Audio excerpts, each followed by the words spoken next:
Hello there, welcome to Find Your Voice. My name's Joe Cramond, and this is a show where we interview thought leaders across all sectors to do with their expertise and share insights with everybody on LinkedIn and YouTube. And today we've got a wonderful guest, Julie Condliffe. She is a reinvention and visibility strategist, an advocate for the silenced, and also a 4 times best-selling author. Julie, how are you doing today? Joe, I'm doing great. Thank you so very much for having me. Thank you. No problem at all. So share us a bit more about yourself and your background and what's going on in your world. At the moment, I am super focused on my book. So that's what's been going on in my world. I've been busy writing this beautiful book called Unbreakable, which I'm super duper excited about, Joe, because it's a book that's personal to me. It's super close to my heart. I know you've mentioned that I'm a 4 times best-selling author, which is brilliant, and I'm super proud of that.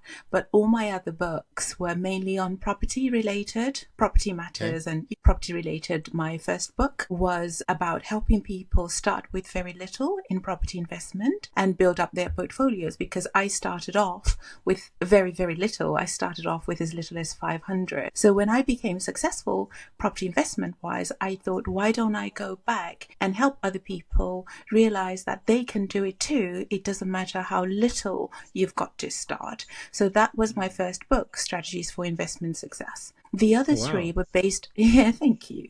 The other three were based on auctions, because I became an award-winning auction solicitor, and I ran my own law practice specializing in auctions. So all the things that I would learn in my practice, the mistakes that people were making and how they could do things better, I packaged all those in books to help other people who are selling at auction, buying at auction. So that was that. And I also bought and sold quite a lot of my own properties at auction. So what I've done in my life is I've used my life always as a survival guide for the next person. Everything that I've gone through, challenging or otherwise, I've always thought, why don't I be the person that I needed by my side when I was going through this? Which is why the first book was to help people, empower them with very little. And the other books were, I've bought at auction and I've been helping other people. How can I help you? But this book is my heart. This book is my heartbreak. This book it's my life. It talks about the fall, the public shame, all the things that I went through without having a voice, Joe, without being able to speak back, without being able to fight back all the accusations, all the things, the narratives that they presented about who they say I am. And I didn't have the opportunity to voice back, to say my version. So this is my truth. This is my story. This is my platform. This is my narrative of reclaiming back who I am. Unbreakable. Yeah, that's really interesting. I was just about to touch upon that because we did talk before, and I'd like you to sort of share with our audience, if they're not familiar with kind of like what you've been through with, the kind of public visibility collapses and the kind of stuff that, unfortunately with the media and with false accusation, your reputation can be easily damaged very, very quickly. And it's hard to get it back because as fast as it can be destroyed, even if it's unproven allegations, which we've discussed and stuff. And I'd like to hear a bit more about what happened to you and what that's how that's impacted your career. Sure. Yeah, thank you, Joe. I think you've just hit the nail on the head. You've talked about media. I talk about media manipulation. You've talked about visibility. We all want to be visible. Visibility is an incredible thing. But I think through my journey, visibility took a totally different meaning. Because I wanted to be visible, Joe. I would have paid good money to be visible. But what happened in January, on the 17th of January 2025, when my world collapsed, my reputation collapsed, my legal career collapsed, everything collapsed right in front of my face. Things that I'd been building all my life. I wanted to be a solicitor since I was little. I came to Great Britain with very little, but it was to pursue my journey as a solicitor, to make a difference in my life, but not just me, to also make a difference in my family's life. People put together, when I say people, I mean my family. My brother borrowed money, my sisters, everybody clubbed together, and they gave me £500 to come to Great Britain, to study, to become a lawyer, to give back to my poor family back in Africa. So being a lawyer wasn't something that just fell on my lap. It's something that I worked so, so hard for. It's a dream that I realized. And for that dream to be taken away because of a social media smear campaign, for that dream Right. to be taken away because of cancellation, for that dream to be taken away because of, is it visibility? What is it?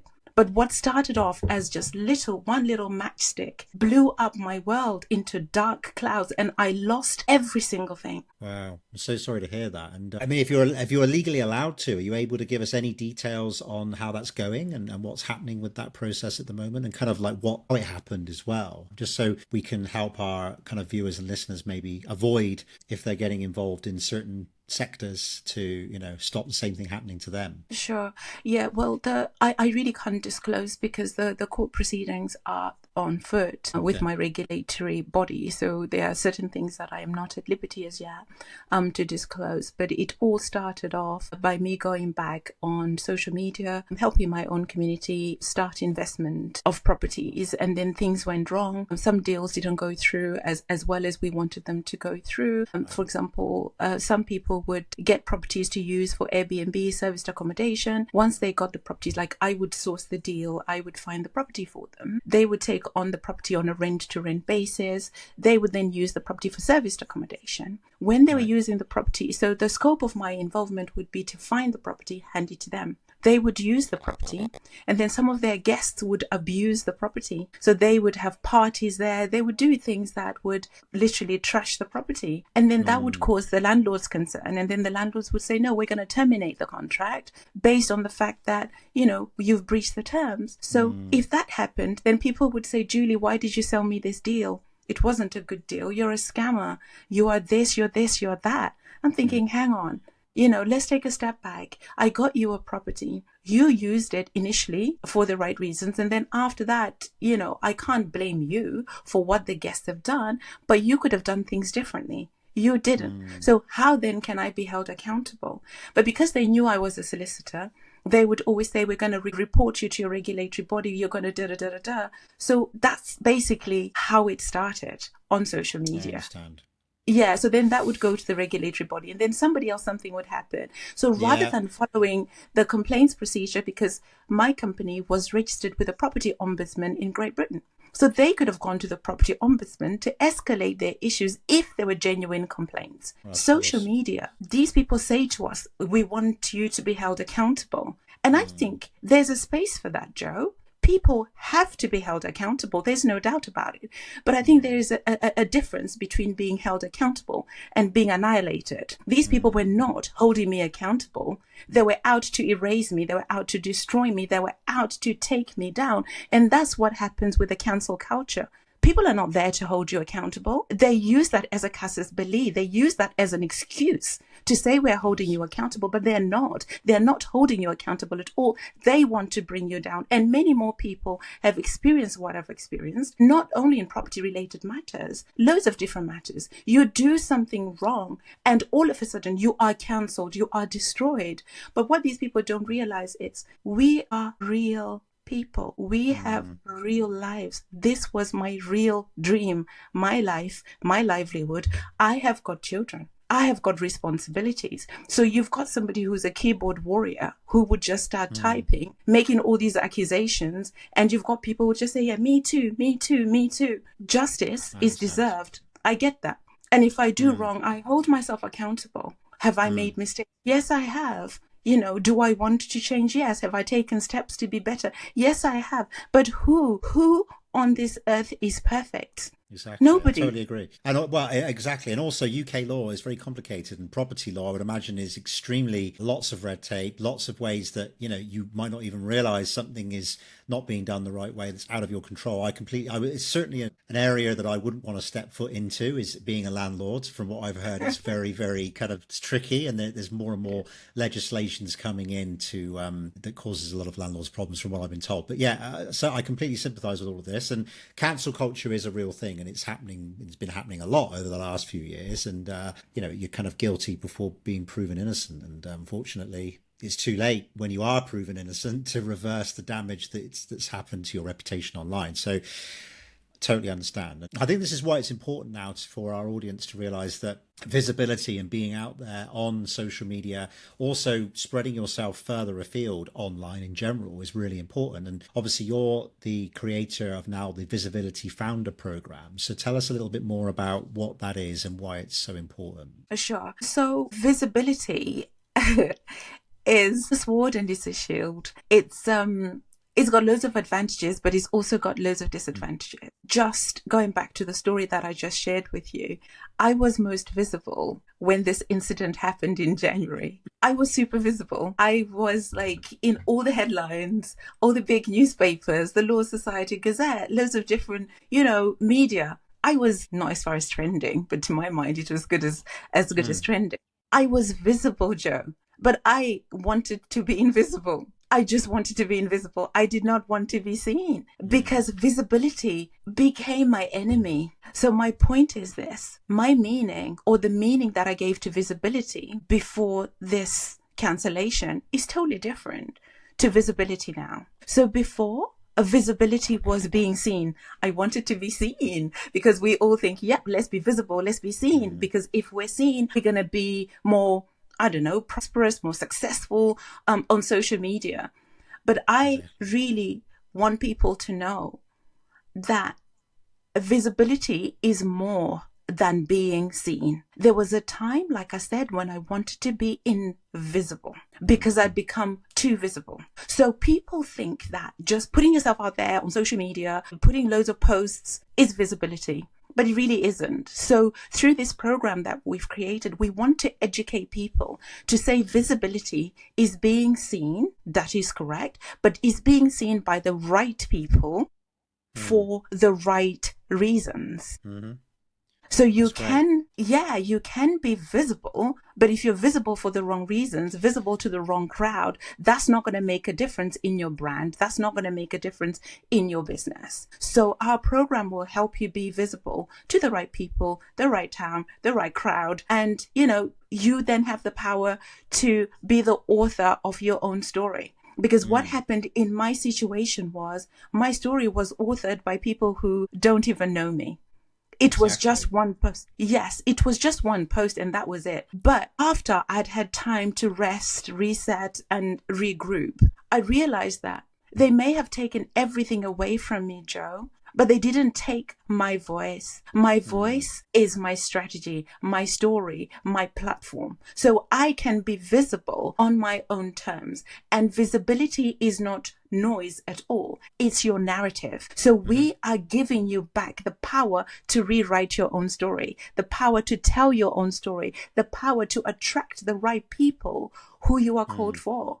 And that's it. So that's what our visibility program actually does. And we are doing that from a lived experience. We have walked in your shoes. We know the importance of reinvention. So visibility can give you that. That's why we've set up this program, the Founders Visibility Program. Yeah, it sounds great. And I definitely agree with you that everyone can post as much as they like and put their selfies up and, taking pictures of them having a coffee or going for a hike and all that sort of thing. And a lot of it's vanity metrics. So a lot of it is look at me, look at what I'm doing. Whereas being visible is also being authentic and it's telling stories and it's sharing the journey of, what you're doing with your life, where you've come from, who you've served, and it's building trust with the audience. And I think that's really going to protect a lot of people from these kind of spiteful attacks, which can happen from a very tiny percentage of people that might not be happy with something that's not even necessarily the person's fault, but they decide to attack you on a Google review or on a Trustpilot or something. And it happens a lot, and it's a tricky world to navigate. And I think the more that people are out there speaking about what they do and building up that trust and authenticity, and at the end of the day, if people are scammers, they're not going to be doing this. They're not going to be out there promoting themselves if they're out to scam people. So, there is certainly something to be said for being so online present, shall I say. I think it's automatically a trust builder in itself. So tell us a little bit more about your book and how does it connect the journey of kind of visibility, reinvention and public power? Sure. Yes, I think I'd love to tell you about my book, which I will do. But Joe, I think you're right when you say visibility is about authenticity, because yes, it is. It is about authenticity. It is about your own story. And if you can't, take control of that, somebody else will.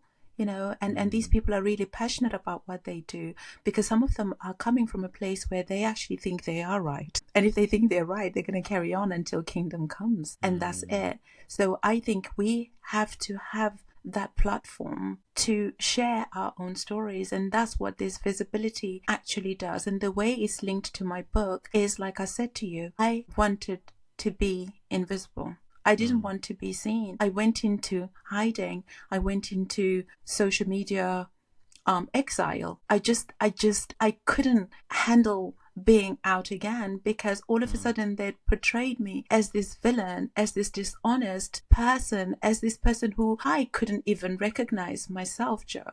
But when I got the opportunity to put pen to paper and write this book, share my story, I found the power to be visible again. So what we want to do is we want to give people back their voice. The people who've been muted, the people who've been silenced, the people who've been sidelined, the people who've been cancelled. We want to give them back their voice, because they have a story. They deserve visibility on their own terms. They deserve to have their own narrative out there. And we can help them do that, Joe, because this is not my story, it's their story. But how do we give them the power back? How do we tell them that it's okay? What they are saying about you is not your reality, it's not your truth. You can't stop them from saying that, but they can't stop you from telling your truth, because it is your truth. So stand up and be visible. Stand up and, make your story count, because you do have a story. And there is power in your story. There is purpose to your pain. You didn't just go through this for nothing at all. So that's my book. My book is a book of hope. My book is a book of empowerment. My book is a book that gives people a roadmap of how do you come back from that which was meant to bury you. How do you turn that into a seed? They thought they'd buried me, but they didn't realize I was a seed. That's it. So here I am again, the comeback queen. I have reinvented myself. I have remained true to who I am. So whatever you said about me, that's your opinion. And everyone has got an opinion. An opinion is like a nose. Everyone's got it. It's just shaped differently. So you've got yours. Continue. I am here with my voice and I am visible. Nothing's going to change that. That's a very polite way of putting it about everybody having an opinion. There's other analogies we won't use on this show, but I can think of a few. But there's a lot of things that everybody's got, and an opinion is certainly one of them. So. True. Fantastic. So, so how do we rise above the noise online and sort of become more visible? What would you say are one of the few tools that we can use? For example, like us having this conversation online, what would you say are the good ways that we can kind of put ourselves out there to become more visible and tell our story? Sure. So, as you say, the podcast is putting ourselves out there, as nerve-wracking as it can be. That's a step. Writing a book is a step. And we've also got strategies within our program that focus on search engine optimization. So we can make sure that you are found online for the right reasons. And by optimizing, the search engine and doing all the other wonderful magical things that we do, it then means that we actually go on a campaign, not to silence them because they're always going to be there, but it's going to push all the lies, all the negativity, all those other things that they try to portray you as. It's going to push that down or push that to the side, because your truth will always be louder than the noise. So I think it's really carrying out like a strategic campaign. So we look at your own personal situation, because everyone's circumstances are different. So we carry out an in-depth audit of where are you, where would you like to be? And then after that, we can then tailor our services to exactly where you want to go. So it's a step-by-step process. And we've got different packages for different people, dependent on where you are. But it's really about your story, your brand, your visibility. And that's it, just putting power back in your hands. That's fantastic. And certainly, as you say about SEO, it's really important. A lot of people underestimate the power of a podcast, when it comes to the video, the audio, the transcription that can be turned into articles. You can really bury down a lot of stuff that might even be irrelevant. It's not necessarily controversial information that people want to hide. Sometimes it might be a job switch or a career change that they've made. And a lot of their old publications might be about their previous life. And they want to kind of move that to one side. But unfortunately, with the online marketplace, it's very difficult to delete things that are already out there published. So the best way is to, as you mentioned, putting the relevant, the new, and the reinvention at the top of that kind of the pyramid of information, should we say, making sure that the podcasts are relevant and they're on topic to the current mission of the person and the individual, certainly to rise it above. So that's great. And that you're talking about SEO and the power of podcasting with SEO. I think that's really important. Fantastic. How do our listeners work with you? What do they do to get in touch next, Julie? What would be they're listening to this and they're thinking, right, I need your help. How can we get hold of you? Yeah, sure. So the quickest way is just julieCondliff.co.uk. That's my website. And if they did want to get a copy of this book, which I encourage them to get, Unbreakable, is now available on Amazon. It's now unavailable. It's now available on Amazon. So I'd love it if you could get a copy and then contact us on julieCondliff.co.uk, where you'll find a lot of articles about visibility, and hopefully we can help you get started. Great stuff. Well, Julie, we're going to make sure that we put the links in the show notes on our YouTube channel and also on LinkedIn and Facebook when we post this episode out. So that will be in the comments for people to go and have a look at the book and the website and all of the other offerings that you provide. So thank you very much for your time. Have you got any finishing statements, anything you wish to add to our audience, any tips or advice if they're going through some stress at the moment with their online reputation? Yeah, sure. Thank you, Joe. I just want people to know that